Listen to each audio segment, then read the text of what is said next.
আপনার চেহারা কেমন, বাস্তবতা কেমন, আপনি কাকে ভালোবেসেছেন সে আদৌ ভালোবাসা পাওয়ার যোগ্য কিনা, আপনি যাকে বিশ্বাস করেছেন সে আদৌ বিশ্বাসযোগ্য কিনা, ইউ উইল রিয়েলাইজ দ্যাট। আপনি অনুধাবন করেছেন, করবেন, এবং এটা আপনার শুকরিয়ার কারণ যে আল্লাহ আপনাকে এটা ওয়াসিলা করে দিয়েছে বোঝার জন্য যে বান্দা তুই যাদেরকে বিশ্বাস করেছিলি বা বিশ্বাস করছিস, they are not worthy of it. তারা বিশ্বাসযোগ্য নয়, তারা ভালোবাসার যোগ্য নয়, তারা ভরসার যোগ্য নয়।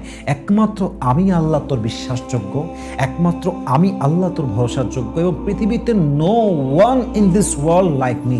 আমার মতো দুনিয়ায় তুই কাউকে খুঁজে পাবি না। সো প্লিজ বান্দারে, তুই ওই দিকে যাস না, তুই আমার কাছে ফিরে আয়। তো এই যে আপনি কষ্ট পেলেন কেউ আপনাকে ছেড়ে যাওয়ার জন্য, আপনি জাস্ট আলহামদুলিল্লাহ করে বলবেন যে আল্লাহ যেহেতু চলে গেছে এটা আমার জন্য নয়, যেটা আসবে এটা তোমার পক্ষ থেকে আসবে, তুমি যা করেছো